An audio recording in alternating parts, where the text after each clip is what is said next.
I have not turned on an Amiga, an original Amiga, original hardware since the late 1980s, and I finally found an Amiga online, made that purchase, and today I'm going to open the box, plug it in, turn it on, and experience an Amiga for the first time since the 1980s.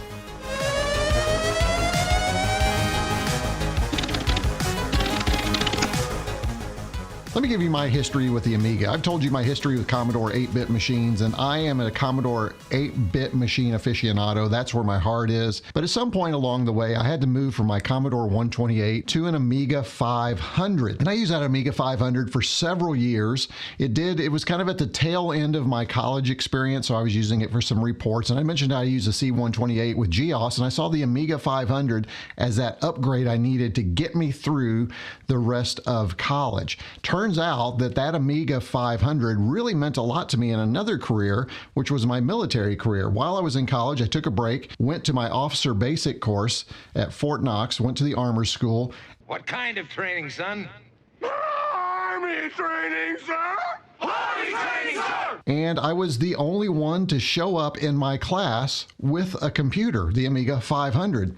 Well, that naturally led to a job with my class, and that was the adjutant for the class, which just means I had a computer and I could track personnel, I could create reports, I could create newsletters, I could track attendance, and that became my job. So in some ways, it kind of led to the future for me, because later on in my military career, I actually became an adjutant general officer. But that's beside the point, and that's a whole nother story. But just to say that Amiga really meant a lot to me. It gave me opportunities that I wouldn't have had I not had that Amiga. So I'm really excited to open up this box today. And while this isn't an Amiga 500, it's an Amiga 600. But there are some really cool things about why I wanted the 600 as opposed to original 500. And we'll talk about that as I unbox it.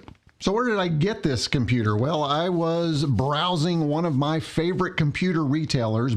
So this is the listing at Bonus Life Computers. And I've mentioned Bonus Life Computers before in my videos and in several of my blog posts. I love what Scott Campbell is doing over there. He's taking vintage computers, he's restoring them, getting them ready, getting them pristine, adding sometimes upgrades and sending them out. Now, this one was $500. This one was a bit pricey. I'm not going to lie, but I always know with Scott that what I'm going to get is what I expect. I found that to be the case with the Commodore PET I purchased at the Vintage Computer Festival Midwest this past year. And so I've never been steered wrong by Bonus Life. So they're not a sponsor, but I would recommend if you need a computer, you need some accessories of the vintage kind, be sure and check out their site. So as you can see, this is the Amiga 600 HD bundle. So there are a lot of reasons that I really fell in love with this. And again, maybe I could have found this a little bit cheaper, but check this out. This is a condition 1 machine, which means it's almost mint. It comes with a 90-day warranty, which is another thing I love about Bonus Life. Unlike eBay, you get it in a box, you open it up, and who knows what you're going to get. The Escom Commodore Mouse. Now, I'm not familiar with an Escom, and I don't own a 1352 mouse, but have you tried? Have you looked at the cost of those things lately? They're very pricey. It does come with Kickstart 2.05. Now, this will be a little bit of a change because my Amiga 500, if I remember now, that we're talking 30 years ago, 30 plus, came with 1.3, I believe. It does come with a baseboard, 1 megabyte, and real-time clock card pre-installed. I think that's under the A600 trapdoor. We'll check that out. And pre-installed OS 2.1 on this is the thing that really got me, on a 2 gigabyte compact flash hard drive. So this is like an Amiga 500 on steroids. I was not able to afford back in the 80s. I have a hard drive built into this. So you can see the appeal of this Amiga 600 maybe to someone like me. That's the fact, Jack! That's the fact, Jack! And I love the small form factor because I'm running out of space back here, and anything I can do to save space is a plus. And if I get all of the experiences of an Amiga from this Amiga 600 and save space, that's a win. All right, enough talking about the Amiga 600. Let's open it up. Oh, wow. Oh, my. No way. This is a nice surprise. Scott Campbell, thank you so much. This is Amiga for Beginners, a complete guide to learning and applying the Amiga. Here's a little thank you for your business. Please accept this little gift from the staff of Bonus Life Computers. We hope you enjoy your new old stuff. Outstanding. I cannot wait to dig into this book. We have this little checklist right here. You can see that that's been prepared for us. Disassemble case, clean motherboards, check capacitors for bulging or leaking. Scope check power, not applicable for this one. Clean floppy heads, lubricate dry. Look at this. This is why. These are exactly the kind of go-getters I want working on my EM50 project in Italy. Comes with a 90-day warranty, as I said online, and they even replace the rubber feet. And for the mouse, they replace the microswitches to make sure it's working properly. All right, let's dig in a little bit more here and see what we have. All right, so the first box is right here. Let's go ahead and see what we have inside here. It says C64 PSU right here, but I don't think that's what it is. Let's see. I think this is the, obviously probably going to be the Amiga. Oh no, these are my discs. Oh my goodness, check it out. So we've included Workbench 2.1. Oh, he's actually even included some software for me to try. So we'll take a look at those a little bit later. And this is the Baseboard expansion. It's a 1 megabyte chip memory upgrade card with battery back clock. Now this is pre-installed, but it is nice that he included the case so that I have everything, and you can see it is the 1 megabyte version. Here's our next box right here. I feel like this is an unboxing from an original Amiga 500. Even though I don't have the original box, I still feel like I'm getting something substantial here, and it is so cool. I'm really getting those, retro chills, folks. Let's see what we have here. Oh, this is the mouse. Check this out. Oh, wait a minute. This is not the tank mouse, but check it out. This one is actually Commodore branded. I'm not sure I ever knew, and Commodore created a mouse in this form factor. I always thought they were the tank mouse. Oh, listen to that. Oh, that's some good micro switch. Remember in the description, remember they said the micro switches were replaced, and it's a Commodore branded mouse. Wow. For some reason, I was thinking that this was going to be a third party. This is me not knowing really the Amiga scene beyond the Amiga 500, because from the Amiga 500, I went to PCs. It was a dark time in my life, but it was required for college because I was studying drafting and design and needed to get access to AutoCAD, which was not available on Amiga. So part of that story is just to kind of update you where we are. At some point, I gave my Amiga 500 to my brother to upgrade or buy I think it was a 386 with a math coprocessor so that I could run AutoCAD. My brother used that Amiga for a while. He wasn't as big a computer enthusiast as I was. He did get some use. I wish I knew what happened to that computer. I know it was in the attic for a long time, but never knew what happened to it. And sadly, my brother's no longer with us, so I don't know what happened to that computer. All right, also inside here, we're going to need this. This is our composite cable. This does not have any kind of HDMI out. We are going to have to use composite. And we have a huge power supply. Now, the good news for me is this all has the Meanwell conversion card #1. So all the guts of this have been replaced with something more modern that's going to better protect my Amiga 600. A couple of things have maybe changed. I think this is probably new. Yeah, this is a Leviton plug. This is not the original plug, so that's all been replaced. And then, of course, we have our adapter right here. Now, here's our switch on and off. So you would have to keep your power supply somewhere close so that you could turn this thing on and off. You can't put this behind a desk somewhere. I want you to see how this is packaged in here so it would protect it. Let's check that out. Let me go ahead and pull this out of here. Oh, look at this form factor, folks. It's so different from my Amiga 500. For instance, so the Amiga 500 was much longer, and it also had a numeric keypad over here. The numeric keypad could be a reason not to get an Amiga 600. There are some games, especially flight simulators, that would make use of that. Man, this thing just looks and feels brand new. There's a little, just a slight blemish right there, but that is it. Everything else looks great. Amiga 600 computer keyboard is not bad. Listen to this. That's pretty nice. Let's see what we have around the sides here. We have our two, it says #1 here, it says mouse, and then 2 game ports, so we know at least where to put it in our mouse. I like this angled design. This is really nice to tilt it up so that your keyboard is on a tilt a little bit. It's a little steeper tilt than I remember on the Amiga 500. On the other side, now this is something that's unique.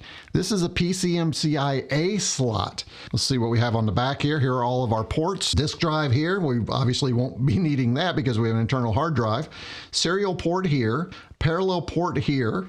Now we have our left and right audio out, so we will be getting stereo from this into our capture card. This is the part I'd like to explore a little bit. Is there some kind of video out on this to HDMI? If you happen to know and can guide me through how to get better video out of this port to HDMI, let me know. We've got a composite out, which is what we'll be using today, and then we have the RF modulator, which we'll never use, and of course our power. Let's go ahead and look on the bottom here. We have serial number 5031. We do have a do not remove warranty seal here. Looks like that might be Bonus Life Computers warranty seal. I was going to open it, but I'm not sure I want to open it right now. Maybe we'll do that after the 90 days. Here's our trap door. Looks like we are fully loaded here. Baseboard 601 memory boards. This is the baseboard, which adds 1 megabyte of chip memory to this. So the stock, I believe, was 512 on the 600. We should probably go look at some point. But this is actually going to take us up, and I assume would add 1.5 or more. Maybe it was 1 meg, and this is another 2. Again, this does include a real-time clock that has the battery included. All right, let's go ahead and close this up. I say it is time to turn it on. Now, what I'm going to do is I'm going to take this video cable right here, get this plugged into my video capture, and then we're going to come back over here and turn it on for the first time. Oh, and I do need to plug in the power supply. So, be right back. This is one of the reasons I love this Cloner Alliance Box Pro, is it comes with composite, VGA, HDMI, I don't know, everything. It captures everything.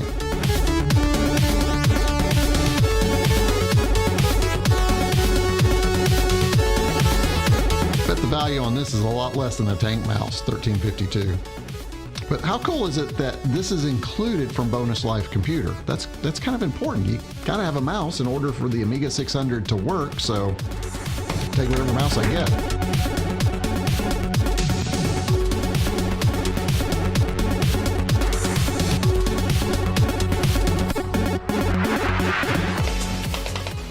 Oh, that is something. That is a loud mouse. All right, let's plug in our power. I feel as if I have way too much plugged in, and if I turn this on and the power and everything goes out, well, know what? It's a mess down here. There's a lot plugged in down there. Okay, here we go. Fingers crossed.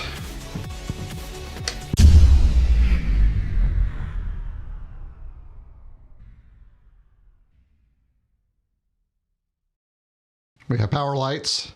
We have a screen. I hear the floppy. Love these lights. And we have Amiga DOS, okay.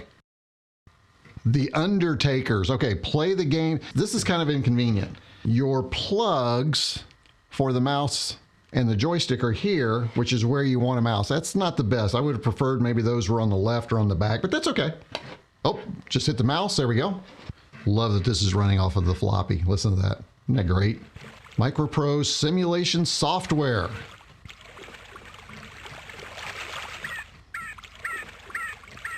Headphones.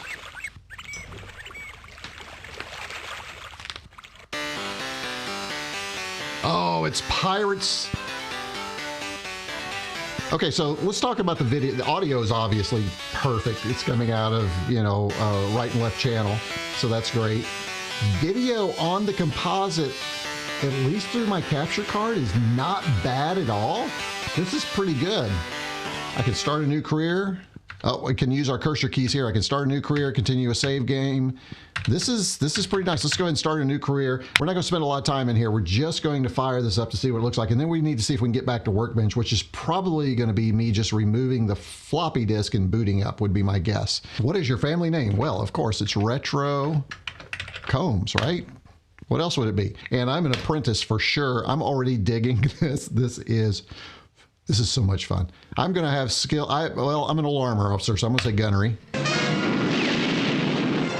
We got one heavily unrecreational vehicle here, Ben. this guy's got nothing on me except hair, bulging, just the whole thing. Yeah, thanks. But pretend that's me. Let's click. Sound again is fabulous. Enemy Captain versus retroCombs. I have no earthly idea what I'm doing. Let's see if we can get to boot from that internal SD hard drive. All right, so what I'm going to do is pop the disk out. You hold this, this, and this, and it reboots. So now it is booting without the floppy installed. Here's Workbench. And oh, this is nice. Mouse works really well. Here's our RAM disk, our system disk. Let's see if we have anything on our system disk. 0% full. We have some extras. We have utilities. We have games. Let's go ahead and just look at a few things. I want to look at our preferences. This is bringing back so many memories. And I remember me being in that hole in college, especially Mac versus Amiga. Now, that's even strange because I actually worked for a small computer store in the college town that sold Apple computers, and Mac was one of them. But I constantly tried to get the owner to start selling Amigas. He wouldn't do it. He's a big Apple guy, Mac, plus he wanted the high profits that came with Apple. But I would show him this, and he was pretty impressed with the Amiga when he saw it, but he could never bring himself to start stocking or become a Commodore dealer. Gosh, it was so far ahead of the Mac back in the day. Look at this. Let's go to Workbench pattern. Let's see what kind of options we have here. This mouse is okay. It's probably not the best mouse. Dragging windows, you can see that. It's a little slower on the 68,000. This does have a 68,000 inside. The Amiga 600 was the same processor as the Amiga 500. My original 500 did not have a hard drive, so all of this is great. I would have to boot from floppy disk and insert and change because I only had one floppy disk on the 500, so this is great. Oh, if we look up here at the memory, we do see that we have graphic memory 1,741,968. So maybe this did come with 1 meg. I'll have to look. Maybe it came with 1 meg. We've upgraded it to another meg. That should be 2, and we've got about 256 taken away for the OS. I don't know. Again, comments down below. Let me know. I'm an 8-bit guy coming back for the very first time to 16-bit Amiga since 1988 or 89. Not sure which. This is so cool. Close that. Things just are not quite as responsive as they are nowadays when you click on them, are they? Here's storage and tools. Looks like the same things there. Let's go ahead and close that. Let's go to System. All right, no fastbim, fountain, fixed fonts, Rexmast. Wow, there's a lot of stuff here. There's the shell. I do vaguely remember the shell, which is the equivalent of the terminal. And I think it's still directory, right? dir. Yeah, there we go. I have forgotten many of my Amiga shell commands, but I did spend a lot of time in the Amiga shell back in the day, for sure. That might be where this comes into play, right? So other things you can do, you have to remember that if we right-click and come up here, we do get separate menu options. So that again is by right-clicking, right-click there. And then finally, let's check and see if there's any games on this bad boy. Oh, look at this. We have Zork, Zork 2, and Zork 3. Let's go ahead and load up Zork, which is a text adventure for the Amiga. That could be a whole lot of fun. Let's go to Zork. And it's playing Zork in a window, which is really kind of nice. So let's see, can we minimize that window? There you go. So now you can see the multitasking again of the Amiga back in the day. We can play Zork in a little window and continue to do the other things we need to do.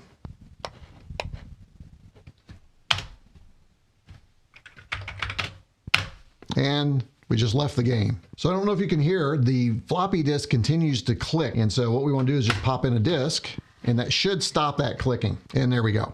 Okay, I've got one more thing to do before we close this nostalgic little look at the Amiga out.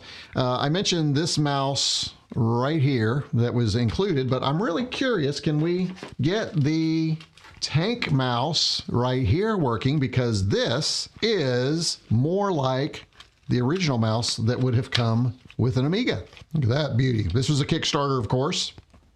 It also will let me get rid of the roller ball.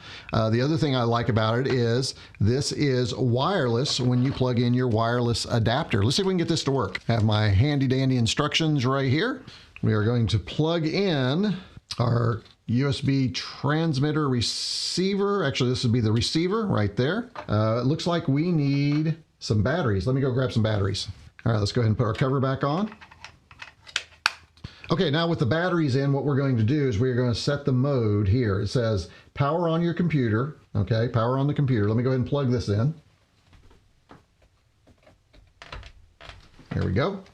Then what we're supposed to do, well, actually, I don't have to do anything because it's working out of the box. How about that? So it's automatically in Amiga mode. Check that out. It's very touchy. Let's see if we can fix that. Let's see, I think that's under preferences. Okay, let's see, input. This mouse is just a little too sensitive. We're going to pull down the sensitivity a little bit. Let's pull the mouse speed down. There we go. That is better. Okay, 2 seems to be okay. So we will leave that. Show double click. Double click's working. Test double click. There we go. So that looks good, and we are going to save that. Now I have a wireless tank mouse for my brand new Amiga 600. I do like the look of the A600 with the tank mouse. It just looks fabulous. Look at the color on the tank mouse. Nicely done on the tank mouse too. Look at that. Oh wow, that's a much better experience. Do you really want to quit? I'm going to quit Workbench. We'll see what happens. Workbench is dead, folks. Again, I am really digging this form factor. This form factor is so great because it's small, it's tight. I've got a spot right there. It's going to be perfect. And this 600 will start to make some appearances. Now, I'm primarily, as I've said in my channel, I really like to focus on Commodore 8-bits, but occasionally we want to delve into the Amiga 16-bit OS, and I may do some games in a live stream. We got to get that PCMCIA slot working. I got to get a card for that. I need to see what else is included on our discs here. I know we've got Workbench here already in case my SD card fails, so I'm happy to have that. I will say I do own Cloanto's Amiga Forever, so I am licensed. You should do that. So if you want to continue to follow my Amiga journey, make sure you do a few things for me. Make sure you go down there, hit like if you've enjoyed this video, help the YouTube algorithms and folks find me. Tell me why you don't like the Amiga 600. Tell me why you think the 500 is better, or conversely, tell me why you think the 600 is better. Tell me what pitfalls are ahead for me as I learn about the Commodore Amiga 600. And also, if you really enjoyed this video and you got some value out of it, make sure you hit that thanks down there. Just send a little token of appreciation so I can continue to bring you more retro computing. And finally, I do have a Buy Me a Coffee page where you can join my channel and blog and support at all these fun Commodore inspired levels, all the way from the PET to the Mega 65, which is the ultimate 8-bit Commodore. But as of this video, I have finally opened up YouTube memberships. There's one membership. One, count them, one. There's one available. Go down there, you can join. It's $4.99 a month. I will say this is because I've had some folks say that they would like for me to offer a YouTube membership as opposed to Buy Me a Coffee. You now have that option and you do get some perks. I'm going to read my Amiga for Beginners. Wow, this has been fun. I'm really looking forward to exploring the Amiga with all of you. Thank you for joining and watching. retroCombs out.